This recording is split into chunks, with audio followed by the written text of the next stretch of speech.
Alô, amigos do Urbano. Começa agora o único podcast exclusivo sobre a história do Santos Futebol Clube. Sou Vinícius Cabral, estou aqui com o meu grande parça, Fernando Ribeiro. Fala, Fernando, como é que tá por aí? Vini, tudo bem, não muito bem, porque começou a temporada de futebol do Santos Futebol Clube, então as coisas deixam de ficar muito bem e ficam apenas bem. Bem porque temos saúde, porque senão É, aí já não é nada bem. Santos, a gente tá gravando aqui depois da segunda rodada do Paulistão. Santos 0 gols, 0 vitórias, uma derrota em Vila Belmiro. Futebol paupérrimo, mas a gente espera que melhore, apesar dos próximos dois jogos serem verdadeiras pedreiras fora de casa. Só que não vamos falar disso não, Fernando, porque a gente está aqui para falar nesse episódio que é o número 44 da nossa história, né? A gente está quase chegando a 2 anos de projeto.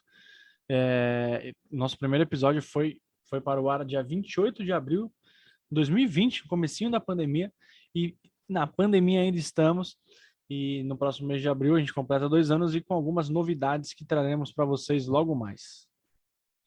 Isso aí, Vini. E antes da gente iniciar a história de hoje, que as pessoas obviamente já sabem qual é o assunto, porque viram no feed, convidamos vocês a acompanhar a segunda série criada aqui pelo Amigos do Urbano, Memórias do Paulistão.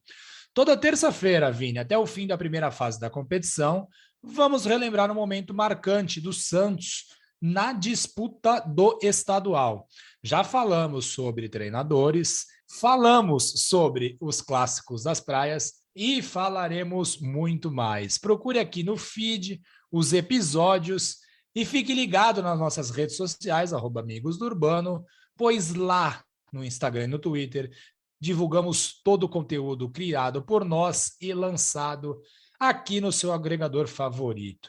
E, Vini, como o momento é de divulgação, prossegue a venda de um livro escrito por nós, a biografia do Lima, o Coringa da Vila. A obra leva o nome Um Coringa Entre Reis e pode ser adquirida na loja virtual da editora Corner, www.clubecorner.com.br. E, Vini, o ouvinte do nosso podcast conta com desconto exclusivo. Basta inserir o cupom Amigos do Urbano, tudo junto. Amigos do Urbano, né? Tudo Não é junto. Amigos do Urbano tudo junto, o cupom. É, por favor, Amigos do Urbano, sem espaços, antes de finalizar a compra. E, Vini, ganha 10% de desconto. Olha só que maravilha. Vale muito a pena em 2022 qualquer tipo de desconto no país chamado Brasil. E, Fernando, você que tá afim de tirar o nosso podcast do Spotify, assim como o Neil Young tirou suas canções do Spotify por conta do Joe Rogan, ou você quer manter só pra gente marcar território? Nosso jurídico já está analisando, Vini, É isso, a se gente vamos permanecer ou não. não compactua com fake news, mas por enquanto a gente fica no Spotify até alguém vir com uma proposta melhor para se de repente exclusivo em outra plataforma. Ah, Estamos olha, pense aguardando. aí, hein? Passado esse momento aqui que até o Milton Neves ficaria com inveja, vamos falar do que vamos falar do que interessa, né? Porque no ano passado, né, em 2021, muito se falou sobre o aniversário de 50 anos do Brasileirão.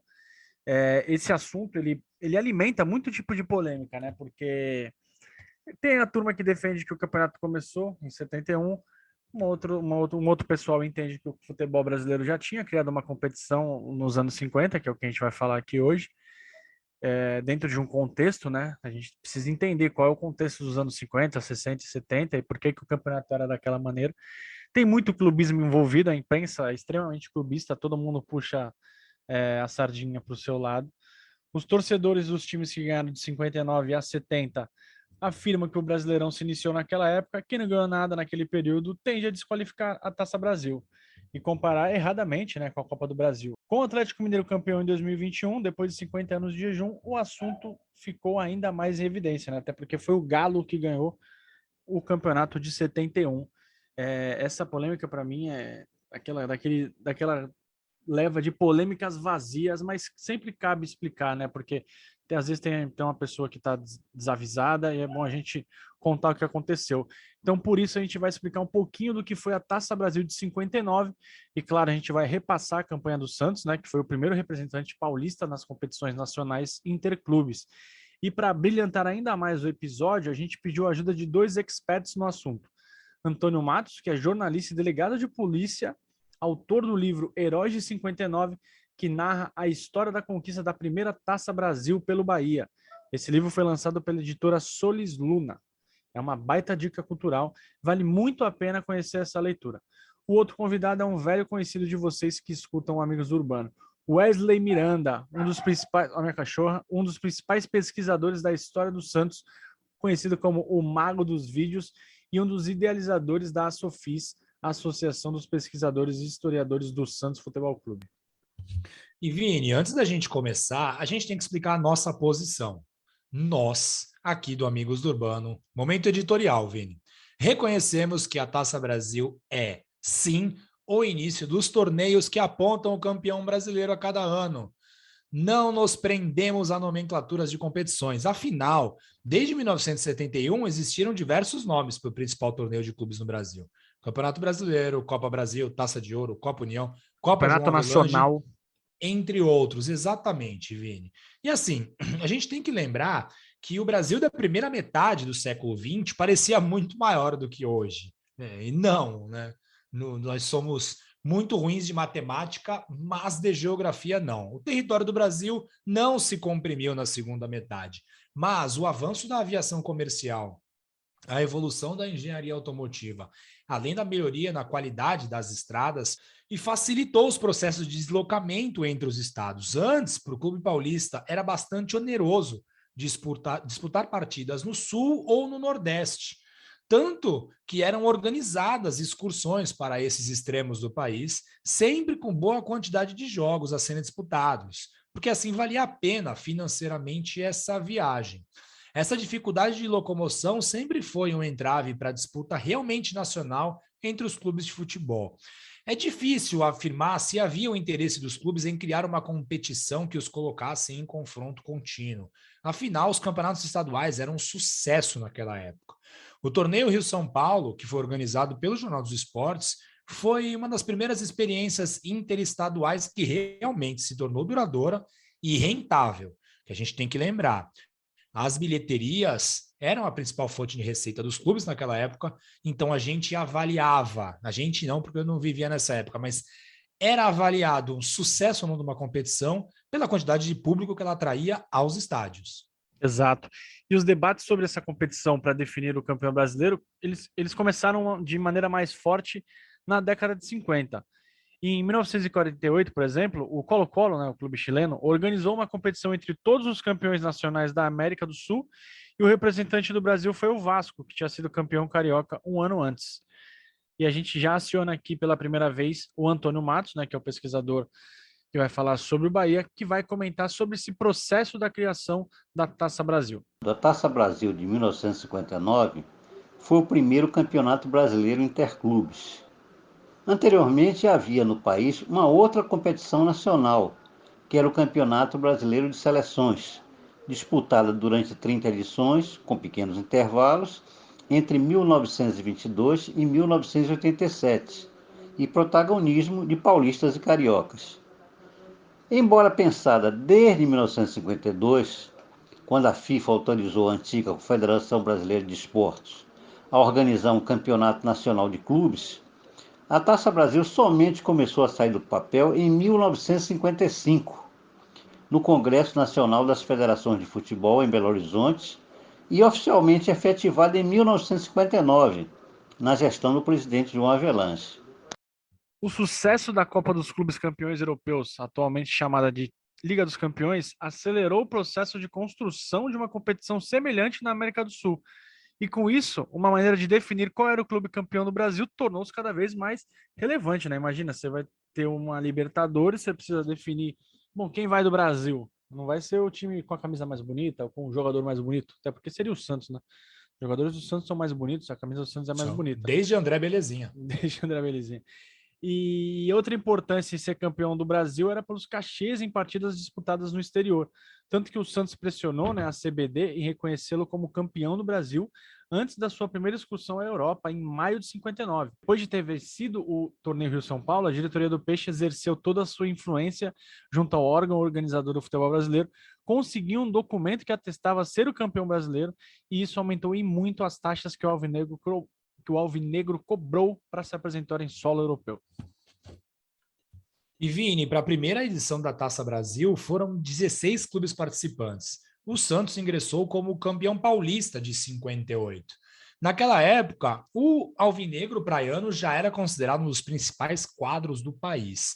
O pesquisador Wesley Miranda, nosso grande amigo, conta para a gente um pouco sobre o tamanho daquele Santos, o que era o Santos pré-Taça Brasil. Vai daí, Wesley. O Santos que começou a disputa dessa primeira Taça Brasil, né? Um campeonato criado para substituir o deficitário Campeonato Brasileiro de Seleções Estaduais e que dava direito à disputa da primeira Taça de Campeões da América, já era um clube considerado o maior do país, né? Que no começo daquele ano já tinha conquistado seu primeiro Rio-São Paulo contra o Vasco, coincidentemente adversário do Bahia na semifinal. Outra belíssima equipe do goleiro Barbosa, né? Pois então, o Santos já vinha de uma surpreendente excursão europeia, a primeira da história do clube alvinegro, e tinha deixado uma ótima impressão no velho continente. E entre os mais famosos participantes da Taça Brasil, Vini, a gente pode destacar o Atlético Mineiro, o Atlético Paranaense, que na época não tinha aquele H, que eu não sei onde fica, Vini, o Grêmio, o Sport, o Vasco. E além, obviamente, dos finalistas Santos e Bahia. Foram 3 fases de disputa, todas no formato eliminatório, o famoso mata-mata. Na primeira, foram criados 4 grupos. O grupo do Nordeste, o grupo do Norte, o grupo do Leste e o grupo do Sul. Alguns contavam com 4 equipes, outros com apenas 3. Desses grupos, saíram 4 vencedores. Bahia, Sport, Grêmio e Atlético Mineiro. Na segunda fase, o Bahia eliminou o Sport e o Grêmio bateu o Galo. Então, chegava a terceira fase da competição, que era chamada de fase final. Os sorteios colocaram Vasco e Bahia de um lado, Santos e Grêmio de outro. O primeiro jogo do Santos, Vini, por uma competição nacional de clubes, foi disputado na Vila Belmiro, em 17 de novembro de 1959. O Jair Rosa Pinto foi o jogador que marcou o primeiro gol do Santos em competições nacionais, e o Peixe bateu os gaúchos por 4-1. O Jair marcou mais um, Coutinho marcou outro, e o Urubatão completou o placar. No jogo de volta, 8 dias depois, um empate sem gols no Estádio Olímpico de Porto Alegre selou a classificação do Santos para a final. Imagina a recepção da torcida, né, para esse campeonato, né, cara? Devia ter uma expectativa bem grande. Pena que a gente não estava vivo para ver de perto esse chocolate que o Santos deu no Grêmio. Aliás, 4-1, um dos últimos dias que a gente foi feliz na vida, hein? Santos 4, Grêmio 1, nas quartas de final da Libertadores de 2020. 2020, né? 20, A final foi 21, mas esse jogo foi em 20 ainda. Esse jogo foi em 20, 20, contra o Boca acho que foi em 21. Isso, foi no comecinho de 21. O adversário do Santos foi conhecido depois de um jogo de desempate. O Bahia surpreendeu e venceu o Vasco em pleno Maracanã. Na Fonte Nova, o time cruzmaltino ganhou e forçou a realização de mais uma partida para definir o finalista.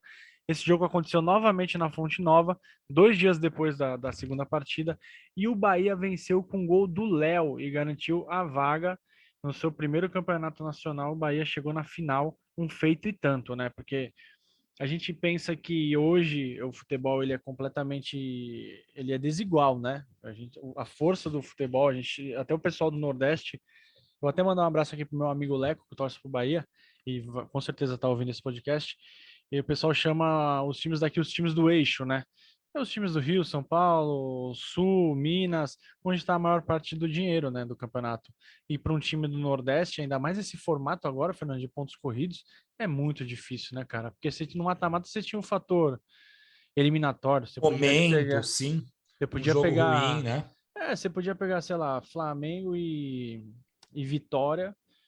O Vitória vai ganha o jogo no Barradão e chega e empata no Maracanã, ou o Bahia ganha lá na Fonte Nova do Grêmio e empata na Arena. Então era Sim. totalmente possível. Agora, com um campeonato de 38 rodadas, sendo que o Bahia joga com o Santos na Fonte Nova, aí tem que vir para o Sul enfrentar o Inter, aí depois volta para jogar contra o Flamengo na Bahia, desce de novo para vir jogar contra o Palmeiras. É, é uma tormenta para os times do Nordeste, né? Sim. Então, e a grana deles é mais curta.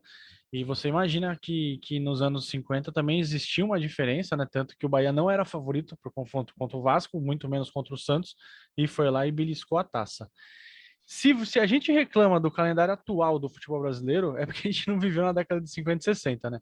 O Paulistão era em pontos corridos, e ele era disputado somente no semestre do ano.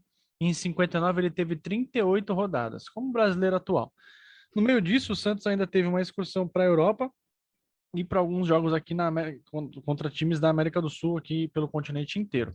A gente já falou sobre essa viagem do Santos para a Europa no episódio 4, está disponível no nosso feed. O Santos disputou naquele ano 99 partidas.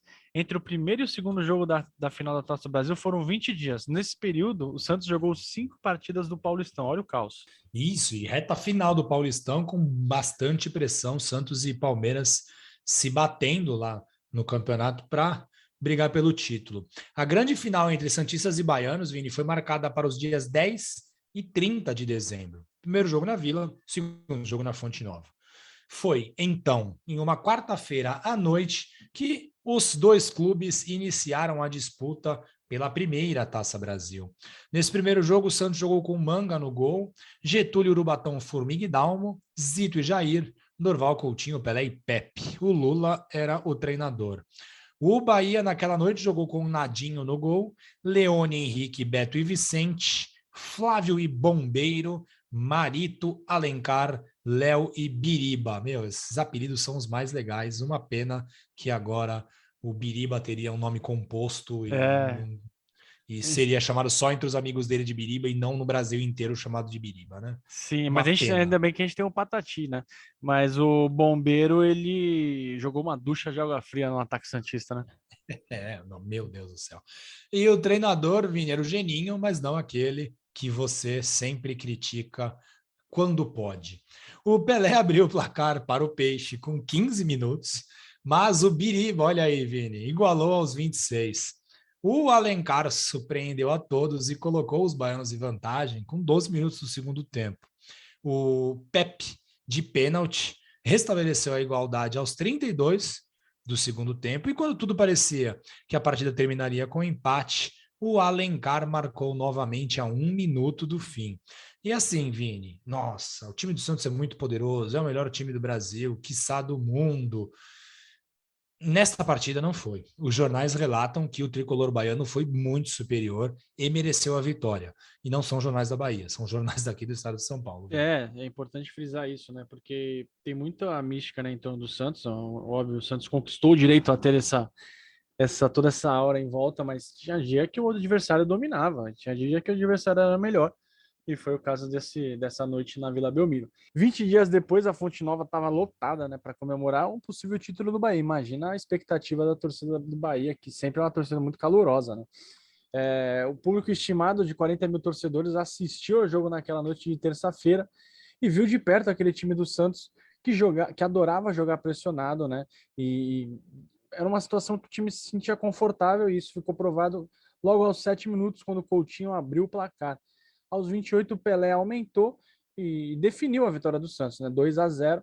Não teve festa na Fonte Nova e uma nova partida teve de ser disputada. E aí foi quando começou a confusão, né, Fernando? Porque o Santos alegou a impossibilidade de desmarcar as finais do Campeonato Paulista e também as disputas de amistosos no exterior e pediu adiamento sucessivas vezes, né, desse jogo, dessa revanche da final contra o Bahia. Depois de muitos contratempos, a partida foi marcada para o dia 29 de março, 3 meses depois, né? O jogo foi 30 de dezembro, 29 de março, passou Réveillon, passou Carnaval. passou um monte de coisa, o jogador ali já estava... Você perde ritmo, né? Pô, se a gente reclama da Copa do Brasil de 2015, que o Santos demorou 15 dias para jogar o jogo contra o Palmeiras, você imagina 3 meses, né? Esse jogo, remarcado para o dia 29 de março, foi disputado em campo neutro, o Maracanã.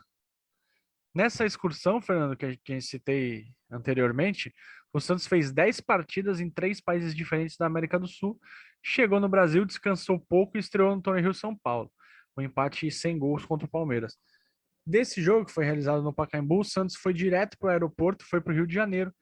E para o jogo de desempate, algumas novidades em relação aos 2 jogos anteriores. Por exemplo, o Bahia trocou de treinador. O argentino Carlos Volante comandou o tricolor na decisão no lugar do Geninho. Mas a mudança. Você sabe a história do Carlos Volante, né, Vini? Cara, A posição de volante é por conta dele, né? Foi sim, nomeada. assim como o Gandula, também por conta de um rapaz chamado Gandula que apanhava bolas. Só que a mudança mais significativa foi do nosso lado. Infelizmente, o Pelé ficou de fora. Ele foi liberado para operar as amígdalas na volta da excursão. E a gente traz de volta aqui o Antônio Matos para explicar a teoria de que o Santos só perdeu porque o Pelé não jogou. Né? Existe esse tipo de soberba, né, na torcida do Santos também. Não só na torcida, né? Na torcida e na diretoria. Vamos ouvir o que o Antônio Matos tem a nos dizer. Já consagrado na época como o melhor jogador de futebol do mundo, Pelé só desfalcou o Santos na decisão da primeira Taça Brasil contra o Bahia no Maracanã em 29 de março de 1960, na derrota por 3-1, quando foi substituído pelo também extraordinário Pagão. No primeiro jogo, em 10 de dezembro de 1959, na Vila Belmiro, quando o Bahia surpreendeu o Santos vencendo por 3-2, Pelé jogou sim os 90 minutos e marcou um gol, inaugurando o placar. Na segunda partida na Fonte Nova, 20 dias depois, na vitória do Santos por 2-0, Pelé também atuou. E mais do que isso, foi o melhor em campo e fez o segundo gol santista. A ausência de Pelé na finalíssima diante do Bahia, no Rio, entendo como excesso de confiança do Santos, pois o Rei, levemente machucado, poderia jogar, mas foi liberado pelo clube para se submeter a uma cirurgia de amígdalas, essencialmente eletiva, na Santa Casa de Santos. Dizem que mãe Ludovina, moradora de São Vicente e conhecida pelos poderes sobrenaturais, teria dito ao então técnico Lula, manifestada por entidade chamada de O Véio, em meio a uma consulta espiritual, que o Santos seria campeão brasileiro, com ou sem Pelé. Errou Ludovina, deu Bahia. A certeza do título é tão grande que o presidente Atier Jorge Cury, antes da decisão, já se articulava para inverter o mando de campo dos jogos com São Lourenço de Almagro, campeão argentino de 1959 e já definido pela Conmebol como primeiro adversário do campeão brasileiro na Taça Libertadores de 1960. Mas não foi só a autoconfiança responsável pela derrota santista. Além do Bahia possuir um bom time e ser bastante competitivo, o elenco santista desembarcara exausto de volta ao país às vésperas da finalíssima da primeira Taça Brasil, após uma longa e desgastante excursão de 33 dias em gramados na América do Sul. E aproveitando no pique, a gente fala também sobre esse salto alto da diretoria santista. Quem fala sobre salto alto da diretoria santista é o nosso brother Wesley Miranda. Mas, no entanto, apesar de todos os pesares, pelos relatos, parece que a própria diretoria deu um salto alto, agendando a excursão do começo dos anos 60 já para o começo de janeiro, como se o Santos fosse resolver a parada em 2 jogos. E a gente sabe que não foi bem isso que aconteceu, né? E, Vini, em uma partida bastante conturbada, o Bahia foi mais eficiente e venceu o Santos por 3-1. O Coutinho abriu o placar para o Santos aos 27 minutos de jogo, mas 10 minutos depois, o Vicente igualou para os baianos. Com menos de 1 minuto do segundo tempo, o Léo virou o jogo para o tricolor. Na ânsia de buscar o empate, o Santos teve 2 jogadores expulsos. O Getúlio foi excluído por reclamação e o Formiga por um jogo violento, uma falta bem agressiva, vamos dizer assim, que ele cometeu no Alencar. Com 2 jogadores a menos, o Santos não mais ofereceu resistência e acabou sofrendo o terceiro gol, que foi marcado pelo Alencar.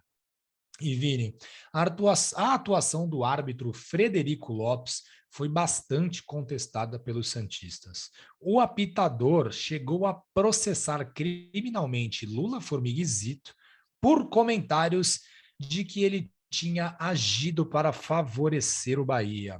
O Wesley Miranda volta aqui para comentar um pouco sobre a ausência do Pelé e também sobre acusações de um possível suborno que foram direcionadas ao árbitro Frederico Lopes. Vai daí, Wesley. E o Pelé, né, que foi o grande da vitória em Salvador na segunda partida com os 2 gols, né? Grande destaque do jogo, teve uma atuação super destacada, entusiasmando muito o técnico Lula, já que ele não tinha atuado tão bem, né, na primeira partida, não pôde jogar a justa decisão, pois tinha sido operado das amígdalas um dia antes. E obviamente que mesmo com um grande elenco, qualquer time da história sentiria a falta de um Pelé. Jogo duro, truncado, com 3 jogadores santistas expulsos pelo árbitro Frederico Lopes, né? Uma arbitragem polêmica, né? Tão polêmica quanto a declaração do presidente rival do Bahia, o presidente do Vitória, né? Que alguns anos depois, né, o Dr. Ney Ferreira, ele chegou a declarar que na revista dos esportes que o Bahia comprava os árbitros para facilitar a vida nos jogos. Então, inclusive, ele falou que foi assim com o Clinamute França contra o Vasco no jogo em Salvador e também com o Frederico Lopes no Rio, né? Chegou até a citar que o valor do cheque era de 100 mil cruzeiros. Nunca soubemos se essas denúncias foram verdades e é até bom pensar que não. E aceitar que o ótimo Bahia, que faria mais 2 finais contra o Santos em anos posteriores, chegou com méritos, mas aí enfrentando o Pelé, que marcou acho que 7 gols em 4 jogos, e o Santos, posteriormente, no ano de 61, conquistou sua primeira Taça Brasil, seu primeiro Campeonato Brasileiro, e em 63 conquistou o seu terceiro, ficando em posse definitiva da primeira Taça Brasil, né, que era a taça, né, que dava o nome à competição. Mas enfim, a gente tem sempre que relatar isso aí, porque tá nos registros da história, né? Tanto a arbitragem polêmica do Frederico Lopes, quanto essa acusação do presidente do Vitória na época, alegando que dessa forma o Bahia conseguia realmente superar grandes equipes, né? Como o Vasco e o Santos. Mas enfim, às vezes isso pode soar até como uma certa arrogância, ou de alguém que perdeu e está justificando, afinal de contas, o Santos ter uma grande equipe e perder para um Bahia, que também era uma ótima equipe. A gente sabe dos valores dos jogadores do Bahia e a qualidade técnica desse clube que conseguiu entrar para a história realmente como o primeiro campeão brasileiro de futebol. Vinícius, cada história que tem esse futebol, hein? Mas enfim, com a vitória, o Bahia sagrou-se o primeiro campeão do Brasil. O título foi de grande importância para o clube e também para o povo baiano. O Antônio Matos regressa para explicar um pouco mais da grandiosidade desse feito que foi alcançado por Nadinho, Biriba, Marito e Companhia Limitada.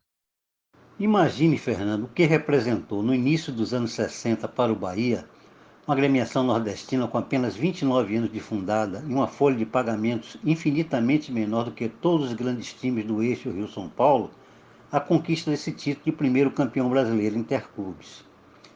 A importância ganhou ainda mais relevo por haver eliminado o Vasco da Gama, um timaço que tinha Bellini, Pinga, Delém, Almir, Sabará, Paulinho nas semifinais, derrotando 2 vezes, sendo uma delas no Rio, e vencendo a seguir o todo-poderoso Santos, já com fama internacional, nas finais. Foi realmente uma façanha ganhar de Pelé e companhia na Vila Belmiro e da companhia sem Pelé no Maracanã.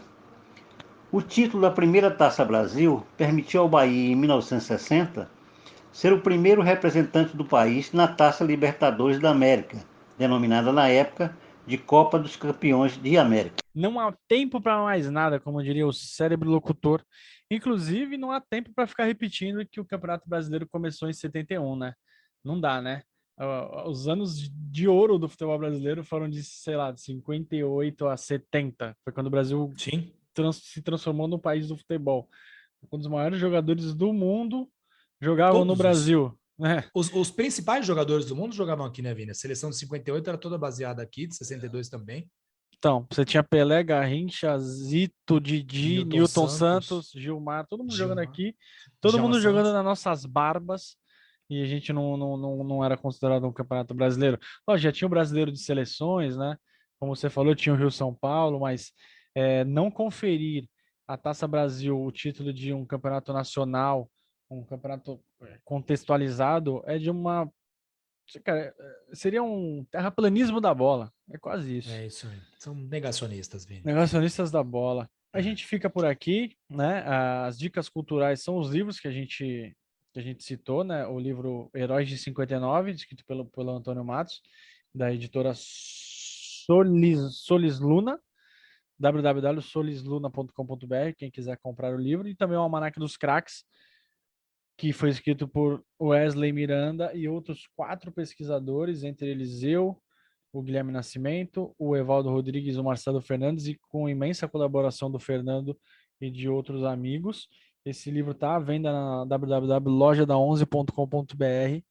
E, Fernando, também um dia a gente pode voltar e contar, porque a gente contou hoje do Santos perdendo a Taça Brasil, mas a gente também deve contar a fila de títulos, né, que o Santos fez depois dessa derrota para o Bahia, né? O Santos foi dono da Taça Brasil por um período grande. Acho que vale a gente contar essa história também mais para frente aqui no nosso podcast, certo? Com certeza, Vini. O que mais tem é a história do Santos na Taça Brasil. Quem quiser falar com a gente está no Gmail, amigosurbano@gmail.com. No Twitter e no Instagram a gente está no @amigosurbano. Também a gente tem nosso site, amigosurbano.com.br, e a gente ainda está no Spotify, não sabemos até quando. Estamos definindo se eles tiram os episódios do Joe Rogan. Quem é Joe Rogan, né, cara? Joe Rogan é fica falando besteira lá e ganhando dinheiro pra caramba. É um absurdo.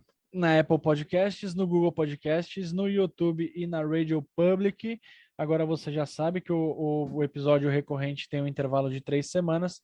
A gente está com a série Memórias do Paulistão, que é semanal. E muito em breve a gente vai trazer novidades para vocês. Fiquem de ouvidos, né? Eu ia falar fiquem de olhos, mas como é podcast, fiquem de ouvidos. Valeu, Fernando, e até a próxima. Valeu, pessoal. Valeu, Vini. Tchau, tchau.